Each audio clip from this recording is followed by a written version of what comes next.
so much, Delana. Thank you, everyone, for joining us today on what is the second webinar that we are having in our Divest in Police, Invest in Communities webinar series. Last week we had a Policing 101 webinar, and today we are doing our Defund 101 webinar, which again is being led by our wonderful Smart Justice organizer, Elizabeth Epps. But before we get into that discussion, certainly we have a few housekeeping things that we want to take care of, as well as a recap of last week in case anyone who is joining us today was not able to join us last week or hasn't had a chance to watch the video from last week. No worries, we'll do a recap of that. So again, some housekeeping. So essentially, again, today we're going to, again, welcome in an overview. We'll also, before we go into our revisioning exercise, again, we're going to do a recap of last week when we did Policing 101, as well as, excuse me, sorry about that, as well as a revisioning exercise again, and then Elizabeth will go into our perspectives on policing, divestment, and investment, followed by a call to action and a Q&A. And so, you know, the goals for today is certainly there are the educational goals that we have, and that is to learn to look beyond police to reimagine and promote community safety by redirecting our resources from law enforcement to programs that are aimed more at providing services that are responsive to the community's needs, mental health, homelessness, and addiction. And again, our outreach goals is hopefully by the end of this webinar, you'll be that much more interested in mobilizing around a more clear vision as we talk about, again, reinvesting in civilian-led community safety. So again, for some housekeeping bits, you know, we are talking about policing, and, you know, it's something that I usually say, whether it's this webinar or when we are talking about know your rights when it comes to encounters with law enforcement, that sometimes this can be a triggering issue, particularly for folks who time and again come across police brutality, police violence, or just contacts with police that are harmful and hurtful.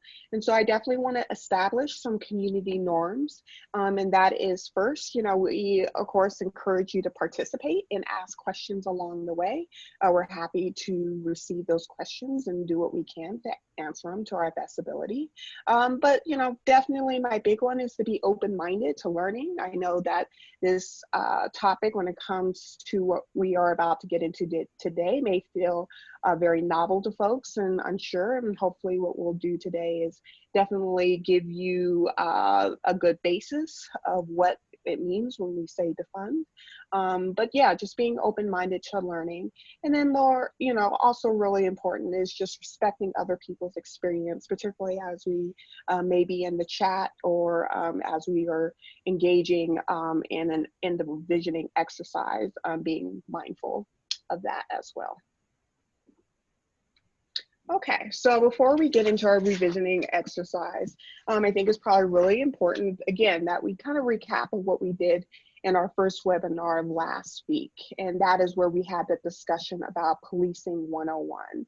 And so certainly some key takeaways that I'm hoping folks who did join us last week or, you know, are just joining us for the first time this week, is that, again, last week we talked about educating ourselves on why reforms are not enough to eliminate pervasive police violence and discriminatory policing. And from that discussion, we came away with a few things. And the first one is that modern policing in the United States was designed as a system of social control and not really criminal control. So again, this was particularly true in the South, where slave patrols maintained chattel slavery for the purpose of apprehending and returning those who were enslaved, running for freedom back to their slave owners, as well as providing a form of organized terror to deter slave revolts. Following the Civil War, these kind of vigilante-style organizations evolved into the modern Southern police departments that we would see primarily as a means to control free Blacks in the new agricultural caste system and really enforcing the Jim Crow segregation. Policing, again, that we discussed last week was also designed to protect the interests of the emerging wealthy class by, again, turning social problems into crime problems or crime control. The second thing that we talked about last week was, again, that leading moderate reforms that have been adopted by major police departments across the country have not been enough to end racial disparities in policing. Give me one moment while I try to disable this from my other device. It says I'm in a meeting, do not disturb. Okay. So again, leading moderate reforms that have been adopted by major police departments across the country have not been enough to end racial disparities in policing. So again, we talked about a report by the Opportunity Agenda called Beyond Policing, that although major cities across the country have implemented modern or moderate police reforms such as chokehold bans, de-escalation trainings, body camera policies, these reforms have not been enough to eliminate, again, the pervasive police violence and the civil rights violations that we saw. And we examined just 3 cases that the ACLU of Colorado has taken on in its litigation against the use of excessive force by police to really just show examples of reforms falling short to make cultural change within the policing system. And we ended on the note that if reforms are not enough to protect our neighbors from this unjust system, then we must imagine a new vision of community safety to end the cycle of police violence, which is what is leading up to our discussion today. And then again, it's really important that we note that when we are having these conversations about policing, that policing has racist and capitalist historic origins, and that the system of policing is not broken. It functions exactly the way it was meant to, because again, it was meant more a form of social control and not really about the crime control as many of us have been taught to believe before. This is not a conversation about bad cops versus good cops or individuals. We are talking about systems, just as we would be talking about our education system or housing and redlining.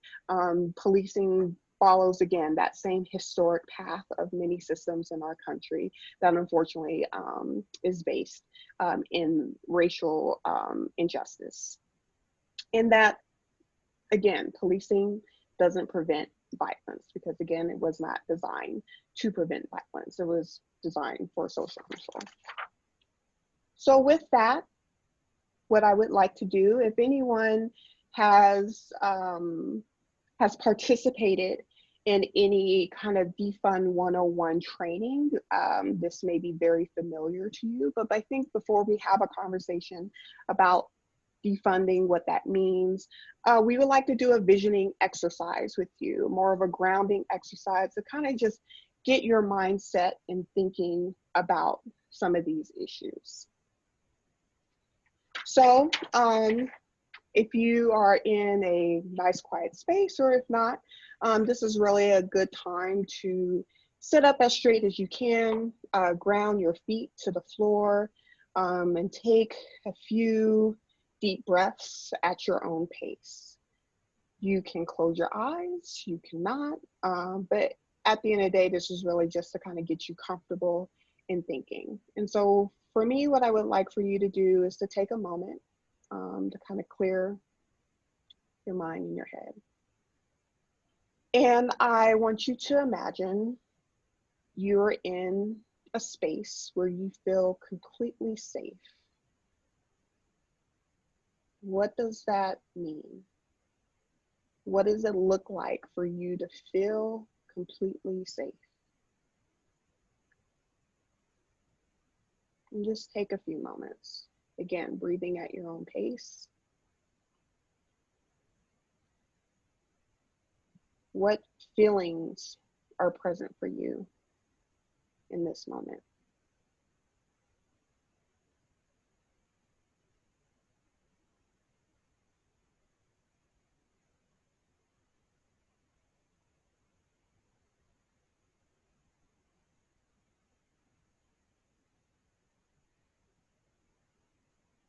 Do you hear anything, smell anything?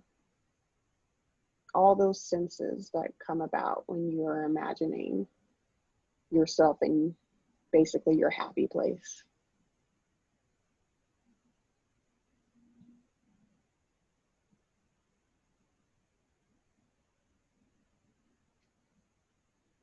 Who's with you in that moment?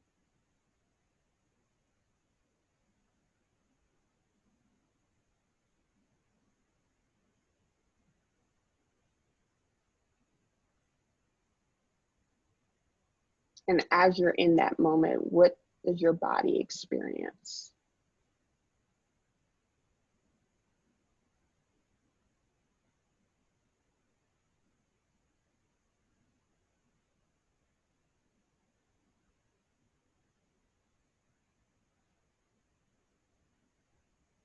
And as you kind of bring yourself back into the moment, again, think about, what does it look like? What does it feel like to be completely safe? What do you see?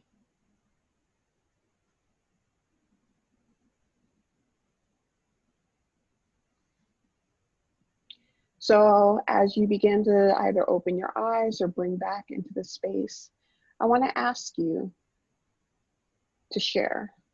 And the way we're going to share is, you'll see at the top of your screen, menti.com.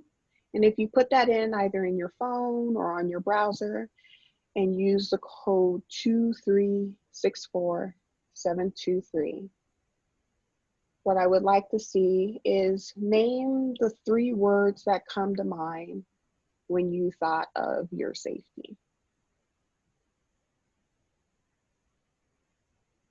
And just throw it in there. And what I will do is I will reload and we'll see what people put in. I'm going to do it myself.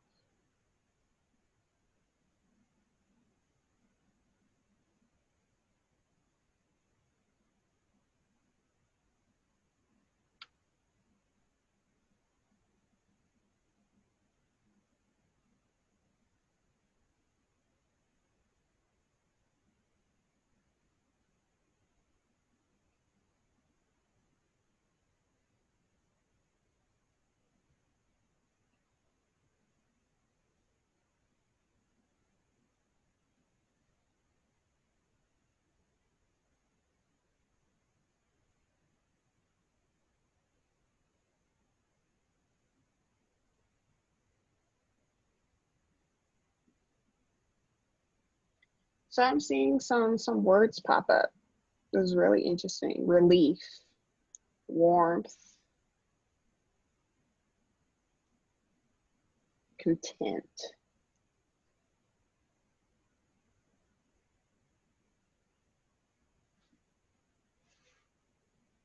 Peace seems to be a very big one.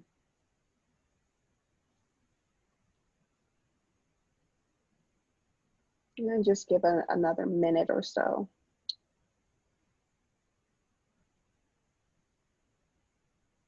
And I see 16 people have put in, but I see participants of 60. So this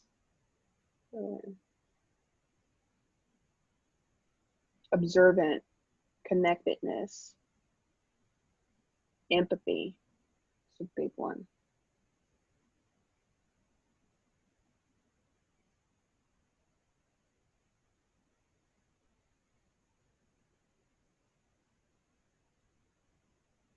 Love, solidarity,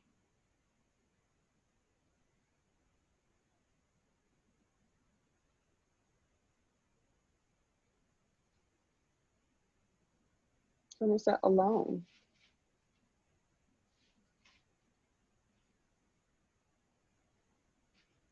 Community.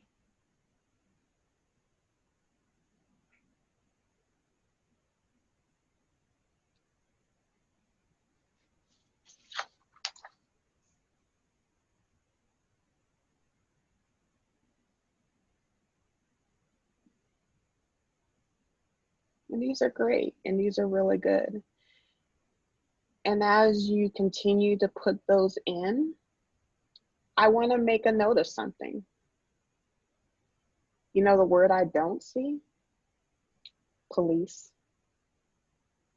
guns.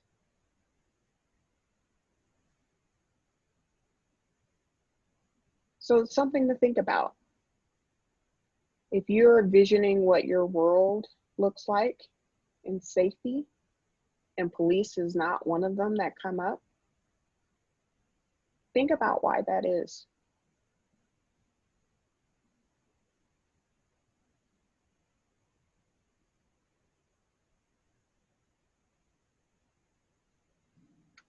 And hopefully with that, what I would like to do is turn it over to Elizabeth to continue to talk about visions of safety and what that might continue to look like in the context of what we're talking about today. Thank you, Jess. Can I invite you to stay on the slide you were on for just a second? Yes. So thank you, Jess. Thank you all for being here today. For some of us, I've said this to some of you, but for some of us, this world we're working for can't get here fast enough. And I often work in a lot of urgency, so I appreciate the opportunity to be invited to slow down. Thank you, Jess. So I'm Elizabeth Epps. I'm an abolitionist. As was said, I'm honored to be a smart justice organizer here with the ACLU of Colorado. And I also co-direct with Eva Frickel, the Colorado Freedom Fund. I asked Jess to leave it on this slide for a second because in prepping for this, and indeed Jess is the queen of Zoom and webinars and all things in this medium, she had suggested the term revisioning, and I found myself thinking today that that's really visioning plus reimagining. And for some of us, it may be imagining for the first time this world we want. Going to talk the next 20 minutes or so, talk with y'all about really what we're talking about when we say defunding the police, hence the 101, divesting and investing. And those can be, how can I say this gently, right? We're all friends here, but I'll just speak for myself and say, when I say defund, I mean it very literally. We'll talk about what some other folks may mean, but going into this, I want to give you a disclaimer that when I say defund, it's not a euphemism. I don't mean anything other than just take away money. So, Jess, you can go ahead one. At the outset, y'all, when we suggest to folks that we want to defund the police, reasonable, thoughtful, kind people pretty consistently respond with, but what abouts, right? But what about, and they'll fill in the blank with a scenario where they either think police are needed or where more often I would contend they're just accustomed to police being present, right? So we say defund the police or even abolish police in certain instances, and people say, what about? I'm going to walk through a couple of these examples that other abolitionists have created, these wonderful posters for us to think through. So the one on the, for me, it's the left, the yellow. What about when someone is behaving erratically and they may be in harm's way? Here in Colorado, and actually certainly beyond, the world knows the name Elijah McClain, right? The allegation was that this 23-year-old, my own son is 23 and quirky, but that this 23-year-old was walking and had a mask on, something we all now have to do by law, and was moving his arms erratically, either dancing to music or something that just seemed erratic.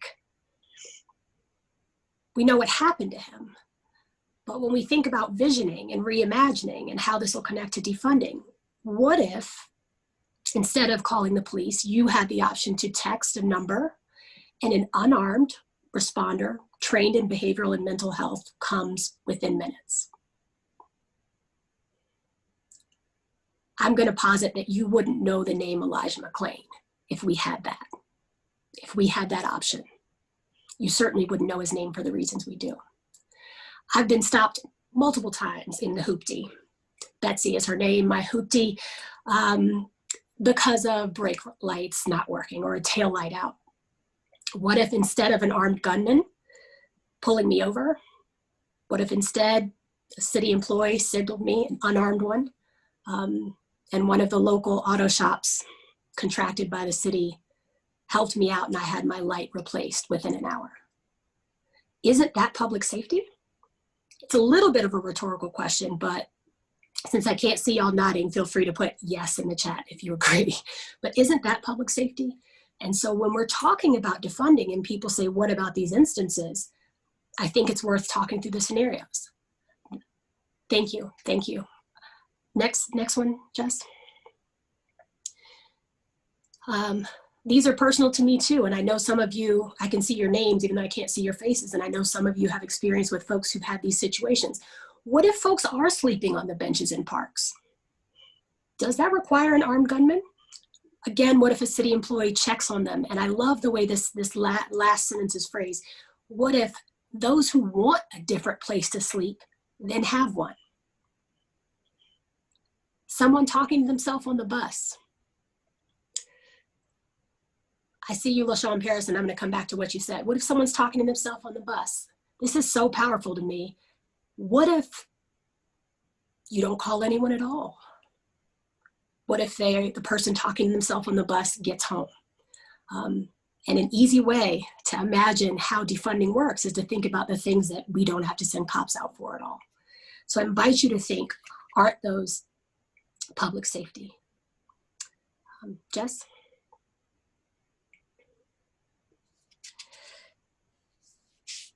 So now, in theory, the talk proper. So, Ruth Wilson Gilmore.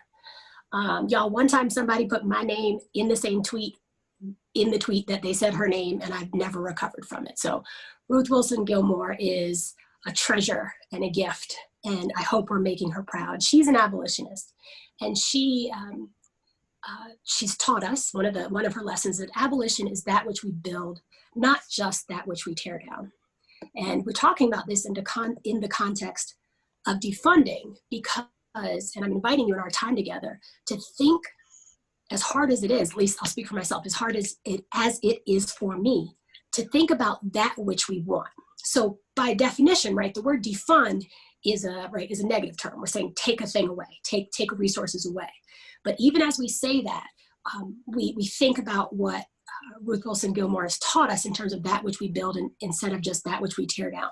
I mentioned that I co-direct the Colorado Freedom Fund, and it was very intentional, my choice, our choice, but to name it the Freedom Fund and not the Bond Fund or the Bail Fund, because we're naming it about the thing, the liberatory thing that we want, right, that we're claiming, right? I'm a Southerner by birth, right? In old Southern tradition, like you speak the thing into existence. I'm sure that's not just us, but so that which we want.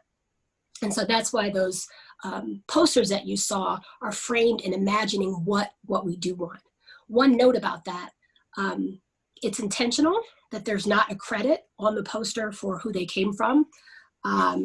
I can share and probably will on Twitter. Jess, if you want to drop the Google Drive link in the chat, feel free. But the person who gifted those to us, frankly, because they were enduring a lot of harassment from people for their work, does not ask to be credited. So the next slide. Having done sort of the softer stuff around the edges, diving into talking about some of the terminology, what we really mean.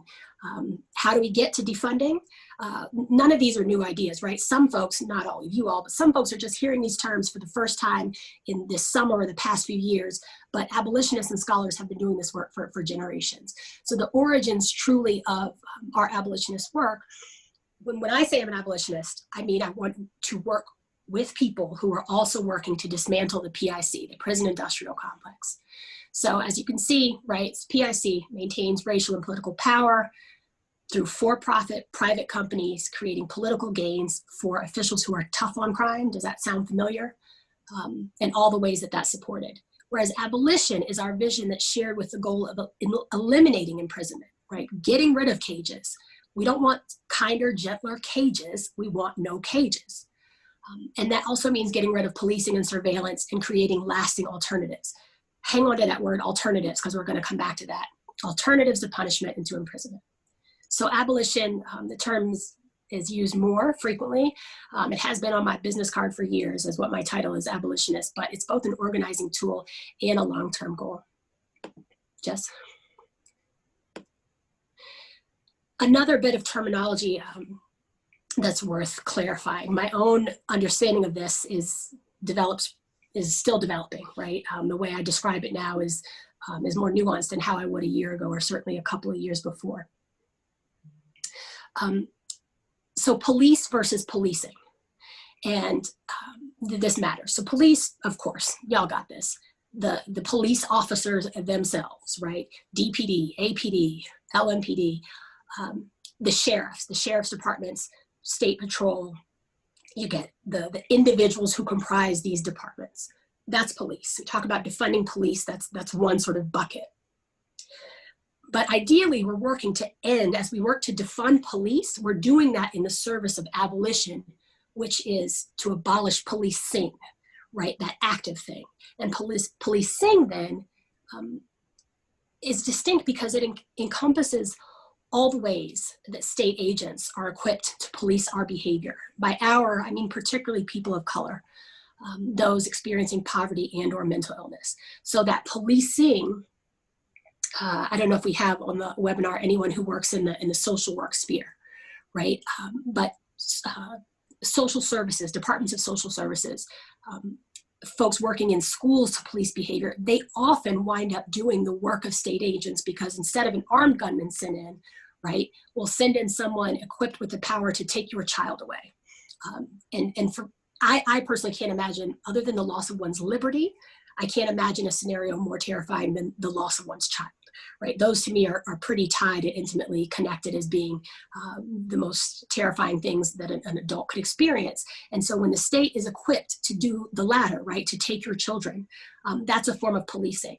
And so often there are examples, that could be, that has been its own webinar many times over, of a situation where a single father can't pay a light bill, and police are called on him, and social services intervene, a child is taken to foster care. The resources we spend doing that, instead of paying this man's power bill for a couple of months, this is a real thing that happens. This isn't a hypothetical. So that's an example of the policing of behavior, particularly Black, Brown, and Indigenous behavior.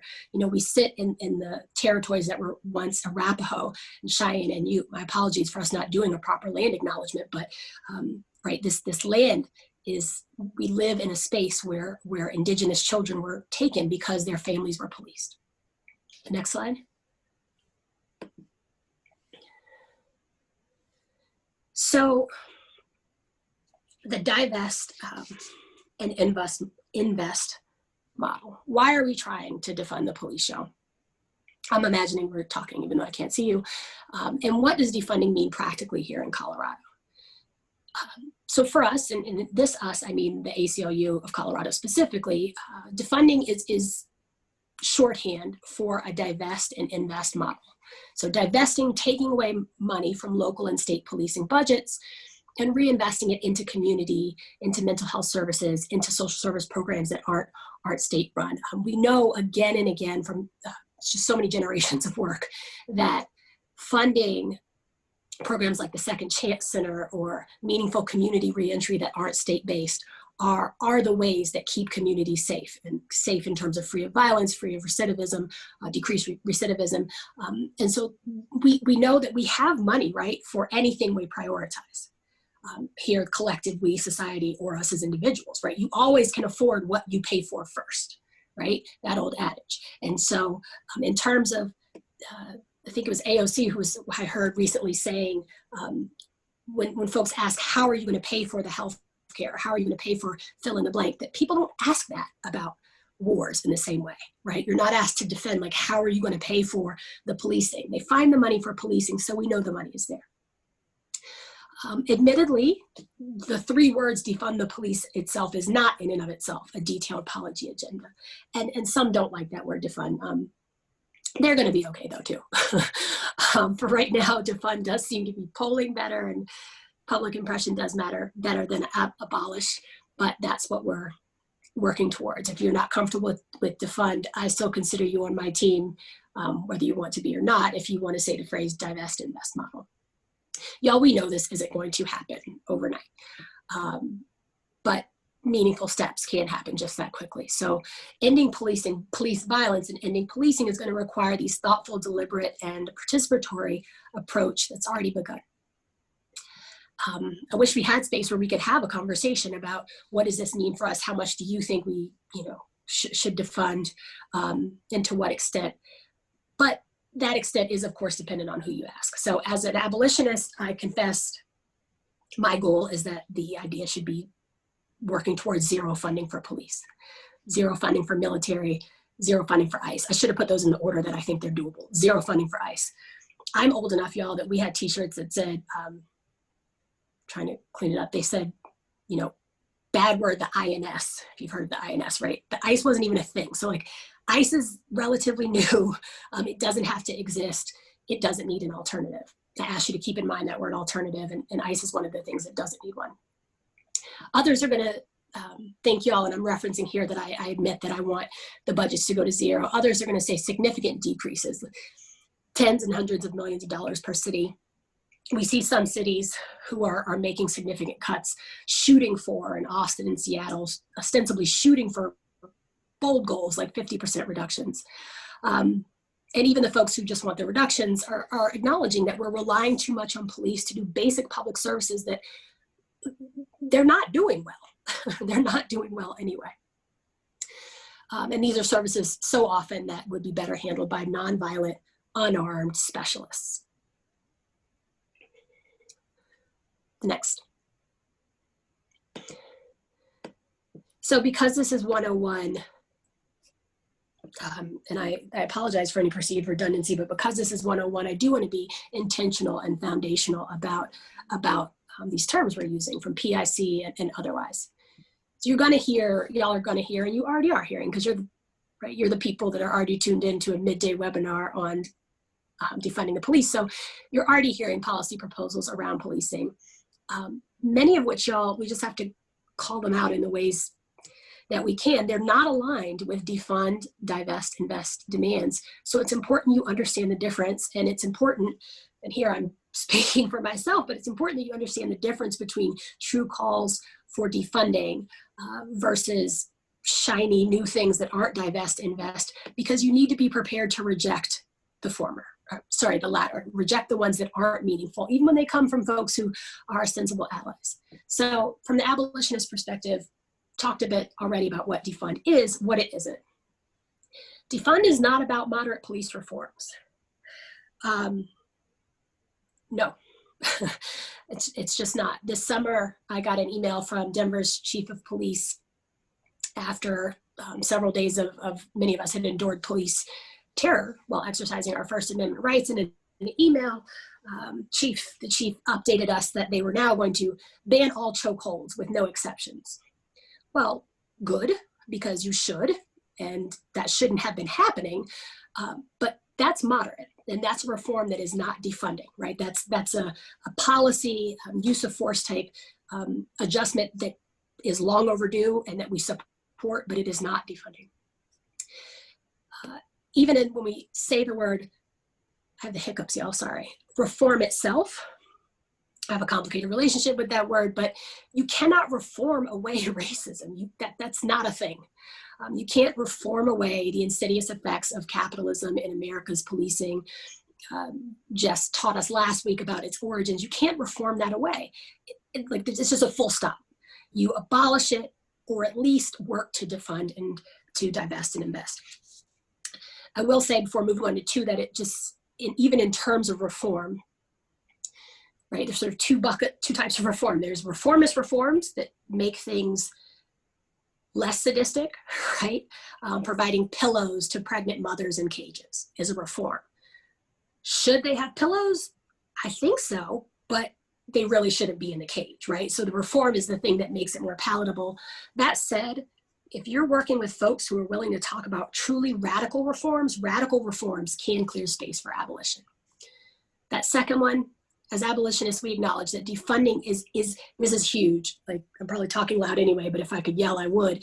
Defunding is not about giving police departments, law enforcement, more resources. They don't need, the thing that is needed is not more money for training, not more money for coffee with cops and neighbors, not more money for scholarships for folks going into law enforcement. We don't need more cops, right? That level of funding, right, are things that are not consistent with moving us away from relying on police departments. There's really not that many exceptions to this. Defunding, we say it's not about giving them money, like, y'all, it's just put it out there again, and we're acknowledging this is from the abolitionist perspective. We as abolitionists are not pushing for more money for body cameras. We're not pushing for expanding community policing. That's a whole other webinar. We're not pushing for officers on nice bikes.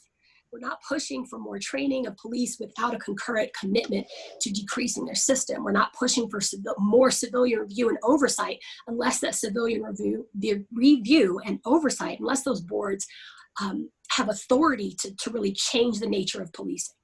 If those things aren't together, we don't want it. And we're not going to accept, this is difficult right now. You see who's over my shoulder, Breonna Taylor. I brought this sign home from a protest months ago. Calls to jail her killers. I get them. I get it.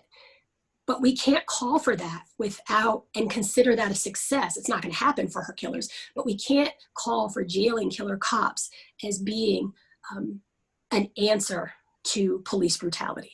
It just doesn't work that way. And again, that's another thing, that's another webinar. And then the last one here, defund is not a shell game. This is so important, y'all. There's an example, surely you've heard that in Denver, sorry that's so Denver centric, but this is where I'm based right now. But in Denver, the school board voted, maybe unanimously, but either way, the school board voted to remove the school resource officers. They're called the SROs, the Denver police officers, from their schools. This is important and is a big deal, right? It's a big deal. My child graduated from DPS. But in places across the country that have done this work, that have removed police officers from schools, there are places where they're prepared in these jurisdictions to rehire private security who's armed as well, or to have off-duty cops moonlighting, getting a higher rate, doing the same work, right? So, or they're even taking the money that was allocated to police the schools, and they're moving it into education departments. This is a very dumbed down version of what's happened in New York City, right? Moving the money into the education department to still pay for the police, but they took it out of the policing budget and put it in the education budget. Same cops, still in the same schools, but it's billed as a win for defunding. But you're going to be paying attention, and you're not going to let that happen in whatever cities you live in. So not a shell game. So just remember that really the only way to reduce police violence is ultimately to reduce the size, scope, powers, and roles of police departments. It's certainly not by expanding them. And moderate reforms, giving them more resources, and shell games are all things that pour back into their budgets, and which generations of data and anecdotal experiences and lived experience tell us does not make us safer, particularly where the us is Black and brown and Indigenous folks. The next slide. So I feel in the way Jess so thoughtfully prepared these slides with the abolitionist perspective language, I feel even more free to be to claim, right? To claim that this is the position I'm coming from and not water this down. So abolitionist perspective and alternatives to policing. I'd invited you to keep that word in mind, alternatives, because it matters. And it made me think about, there's no way I could find it in the chat again, but Jesse Paris's comment way up about relating to alternatives. So ultimately, as was introduced in the last set of slides, limiting police interaction, y'all, And investing in community-based interventions are truly crucial to providing for public safety in a way that's less intrusive and, if not justice, it's at least something more akin to just. Talk briefly about a few examples here, or an example here in Colorado that I hope you've heard of. The STAR program, Support Team Assisted Response. So this is something that a lot of folks, spearheaded by the group I worked with for years, the Denver Justice Project, and other organizers and activists and concerned folks in the community have worked on for several years, that was teed up to roll out this summer. It actually launched June 1st. Country a little bit exploded right at the end of May. So it may have gotten buried in the headlines, but it launched anyway and was on its way. So STAR, the Support Team Assisted Response pilot program, kicked off in June. Just one van, that is the van right there actually. It has two staffers, two mental health trained professionals. There's actually only two other programs like this.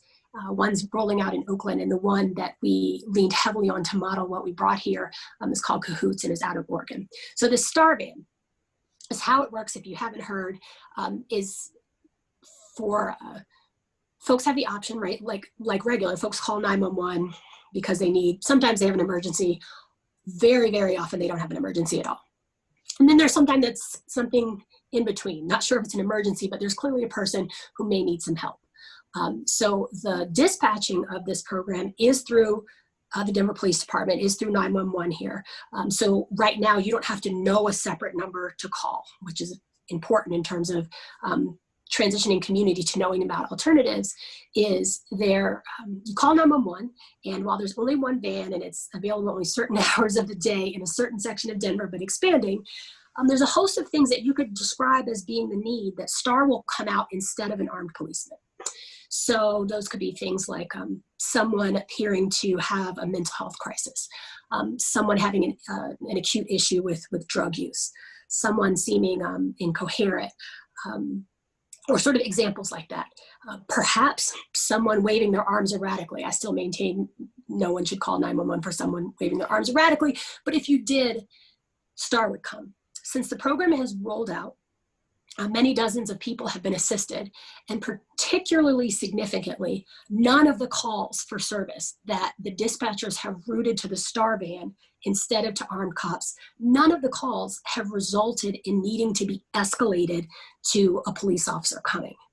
And that's really powerful because it tells us that indeed, right, the alternative to police exists. In the first 2 months of operating, I'm not going to go through the data, but it's really promising and exciting data. So when we're talking about defunding, we're not just talking about saving money, we're also talking about, saving lives, right? Actual people. I mentioned Elijah McClain in Aurora, but here in Denver, where now the STAR van exists and the program is thriving, people like Paul Castaway and, or maybe Paul Childs and Michael Marshall and Marvin Booker. These are folks who had the intervention that was sent to them, then two folks who were trained in mental health crisis response and health and wellness. Had that been who came instead of sheriffs or police, you probably wouldn't know their names. So this is already happening. So when we talk about defunding, I wanted to end by giving you a concrete example. When we talk about defunding, right, and we talk about alternatives, here's one. It's not hypothetical. There's 3 places in the country, 2.5, Oakland is rolling out, that have this going. In Denver, we're lucky to be one of those places. I'm pretty sure Aurora is on the cusp of launching 2 if they haven't already. It's been a busy couple weeks here, right? So this isn't just hypothetical and esoteric. This is happening now and we can fund it. And I'll end my comments about this program by on a personal note, just disclosing, I saw someone in the word cloud put the word alone. I, of course, don't know what they meant by it, but it hit me heavy because in 2012, I was in my home alone, fine, and Denver police were sent for a well check, sent by someone who didn't have my best interest at heart. The Denver police broke in my house, as is the case with so many people who are on the receiving end of a well check. I wound up, although there was no warrant, no allegation of a crime, I wind up arrested in my own bedroom for assault on the cop who's there to check on me. I represented myself. I won the case. That's not the point. But what if Star had come? I would have been able to feel safe alone. And that's the world I want to work for. Just briefly touching on these things so you've heard these terms in this 101. Addressing harm, accountability, and healing. Jess, you probably were going to drop it at some point anyway, but if you could put in the chat the link to transform harm. There is not a question that you can think of, I don't think, I'd love to be proven wrong on this, but about what if or different scenarios in terms of abolition in a world without police that hasn't been addressed on this wonderful website that was gifted to us by Miriam Kaba. Miriam Kaba is actually the abolitionist who was the inspiration for the posters that you saw earlier. And on that site, there's just a wealth. I don't understand why it's free, but wealth of information for us about these options. I hope you'll come back next week. Jess will talk more about what's going to be held in that webinar. But right, what is the accountability to victims of violent crime? Because we haven't talked a lot about that in this hour, but that does happen. And here I don't just mean the violence perpetrated by police, but certainly there's interpersonal and intercommunal harm that happens. What do survivors of violent crime really want? Restorative justice, transformative justice, healing justice. We don't have time in this moment to talk about the differences between those, but I do want to assure you that those questions have been thought through, and while the answers aren't finite, right, they're evolving and we have these conversations together. Folks who are imagining, as we've done in this exercise led by Jess, the world without police and a world that has safety, right? None of you listed the word police as something that comes to mind when you think about safety, that there are these alternatives out here. Again, alternatives for when there need to be alternatives. Often, we don't need alternatives. People should just be left alone.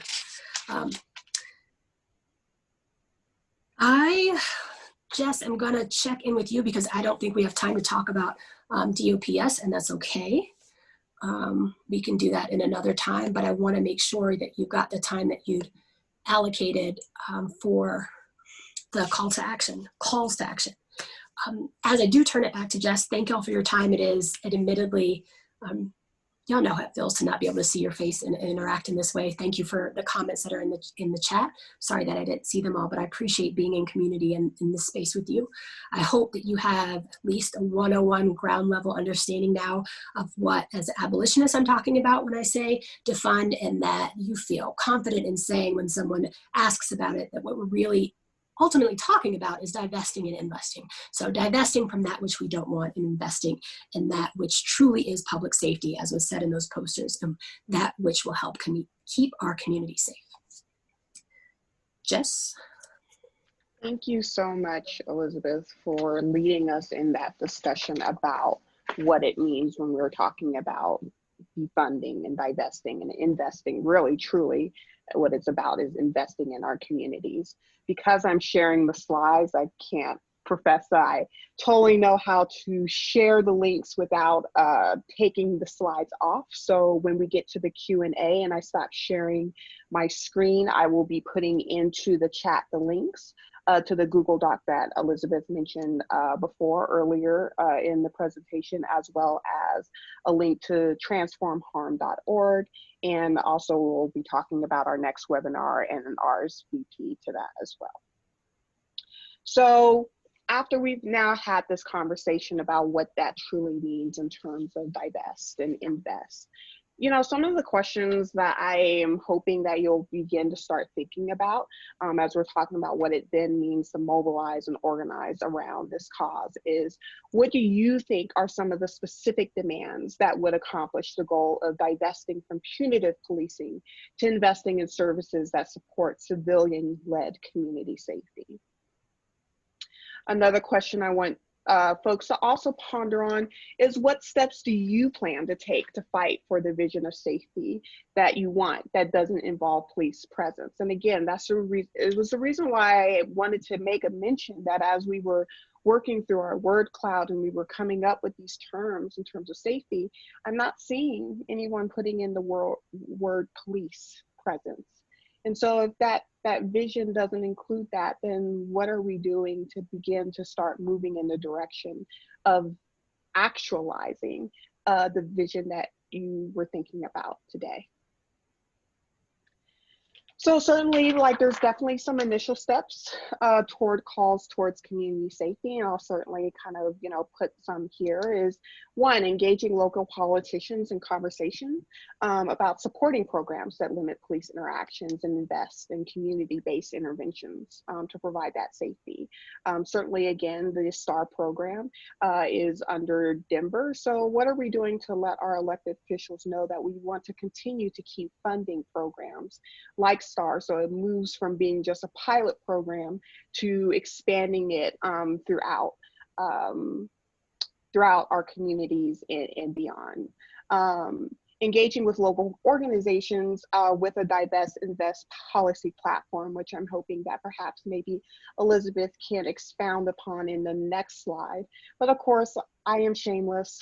I love to also, plug in the Support Your Local Bail Fund, and who else are we talking about than Colorado Freedom Fund, that our excellent organizer Elizabeth Epps and co-director Eva Frickle, they do tireless work, and they're going around the state to, again, releasing people, like, sometimes on pennies. That is what is keeping some people in a cage, is literal pennies. Pennies that you literally sometimes are finding on the street, and that hopefully should sit with us in terms of what kind of system we are dealing with. So when we're talking about support local organizations with Divest Invest policy platforms, I didn't know, Elizabeth, if you wanted to talk about some of the organizations that we see here on the slide and kind of some of the things that they are working on, particularly with Denver as they are moving. And these are organizations that are grassroots on the ground, really doing the work, and we think it's really important to uplift that work. Elizabeth, did you want to say more about some of the organizations that we have here and what they're working on? I'll just add, I think we might have a typo in the third bullet, but I think folks will catch it.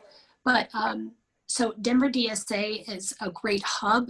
Their work group has lots of folks from lots of different organizations and also individuals who have a Thursday meeting that really is very action-based. I was trying to catch up on the chat. Someone asked about direct actions to participate in. Checking in with DSA, whether you join them or not, is a great way to do that because they have practical suggestions related to city council and other. I also want to just amplify or lift up the Denver Creative Industries Alliance and the Kaleidoscope Project, both of which are associated with an amazing abolitionist artist named Carrie Joy, are the folks who overwhelmingly led us in the effort for a Department of Peacekeeping Services, right? Which sounds radical, but we're going to live long enough to be the ones who don't think it sounds radical at all. Plus, you may see it on your ballot in the spring. So definitely check in with them because they're doing the work of working to replace that which we don't desire with that which we want. Awesome. Thank you so much. So let's see, with that, of course, we are continuing to talk about mobilizing. And so the third webinar that we have is to talk about advocacy. Particularly in this webinar, it will be led in conversation with our campaign coordinator, Jen Samano, and our field organizer, Julian Camera, as we begin to expand our conversation about how we mobilize around sharing this vision of investing in our community without police presence. And hopefully in this webinar, we'll be able to provide tools in terms of messaging around defund, and particularly how to talk confidently about what exactly we are looking for. And again, how to advocate to local officials to provide the solutions that we talked about. And again, actualizing the vision of safety that we really want. So if you haven't registered for the final webinar in this series, definitely please do so. Again, once I stop sharing my screen, I will be putting all the links into the chat, including the link to our People Power to RSVP. And just as I asked in the last webinar, one of the things that I say is that if you have RSVP to the next webinar, great. Please invite 3 more friends to join with you and have them sign up as well. And as always, we will be providing the presentation slides. I think to the group that did join us last week, I created kind of a study guide and resource. And so I'll be updating that and be sharing that again as well with, again, some of the links to transformharm.org and some of the other resources that we talked about in this webinar. So again, I hope that using the resources will continue in your journey of learning and hopefully educate somebody along the way. So with that, we'll open it up to questions. I can't see the chat there, but I am going to, again, switch off sharing my screen so then that way I can start putting some of these things in the chat for folks to look at. While you're doing that, Jess, I'll try in our last minute or so here to tackle a couple of these questions, if that's okay with you. Okay. Yes, absolutely. Thank you. To the folks someone asked, y'all are sharp, but who makes a decision to route to STAR? Is it the dispatcher? Yes, it is the dispatcher. Are there guidelines for when they should dispatch? Yes, they do have a decision tree sort of matrix that they work with. Let me just stop in the interest of time. The answer is yes. Someone also asked if there's only one van, what happens if the van isn't available for something STAR would deal with? Does it result in the cops coming anyway? In our world, we'd often call this a leading question because you said the answer exactly right there. You're right. Unfortunately, if STAR is not available, then one of two things happens. Either no one comes, the cops can come, or there may sometimes be some other, in a small number of cases, right, there's some other resource to reach out to. But unfortunately, yes, if STAR is available, and that's why you want to defund, right? So instead of the cop doing overtime, we could have 2 more vans working. Someone asked, question I was going to answer has disappeared.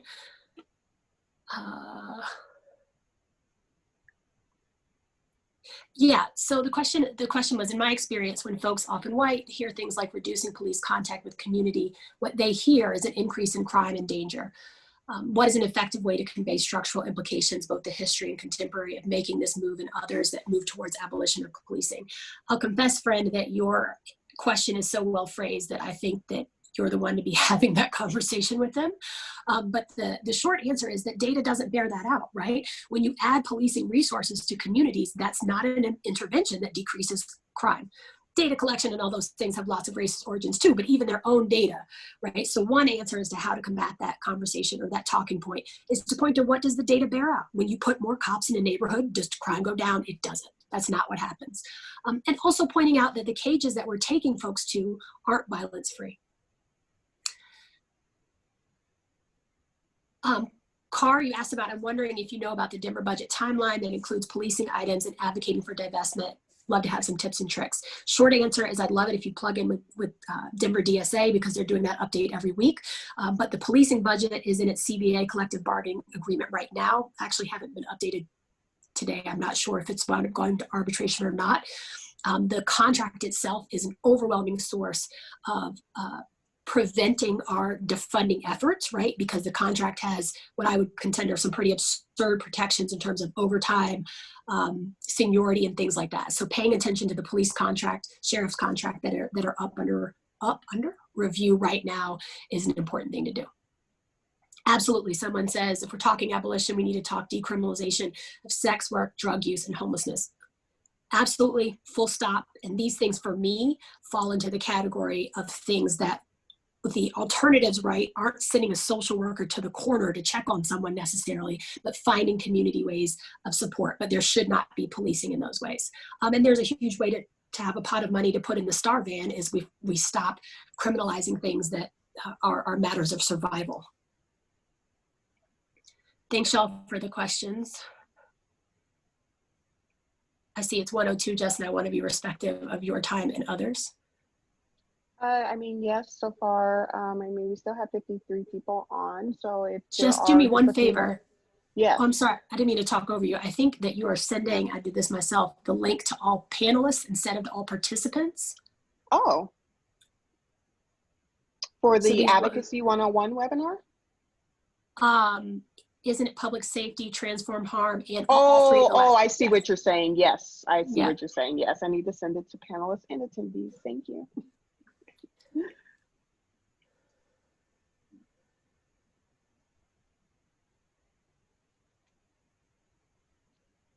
Do we see any other questions?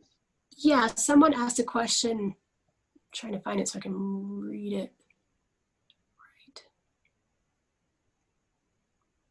Right. Oh, looks like my colleague already answered it offline. Thank y'all for being in this space with us, and certainly doing what Jess invited at the beginning, which was to be open-minded, and maybe in a future version we'll include in those invitations, right, to challenge both yourself and us. This work is difficult, but I think it's actually, I know that it's worth doing. And I, at the risk of being as absolutely cheesy as I am, I truly believe we're the ones who are on the right side of history, y'all. Policing is neither inevitable nor necessary, just like ICE isn't, right? Many of us are old enough to remember it not even existing. And so these are the questions and the answers and the conversations that are going to get us there. I want to make sure that these links are getting... one more to send. Oh, here we go. All panelists and attendees. Okay, good. Yeah. Oh, actually, the link to the graphics. Let me see. Yes. Thank you. All right. Do you have it? The Google Drive? Yes, I'm about to put it in. Mm-hmm. Okay.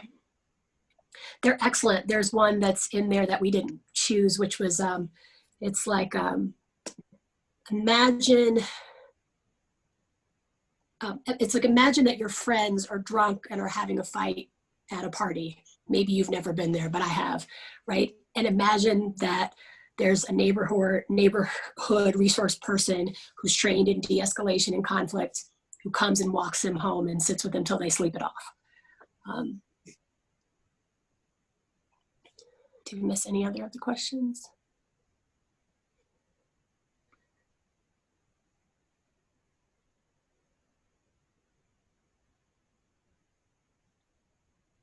I think that is the gist of it. Thank y'all.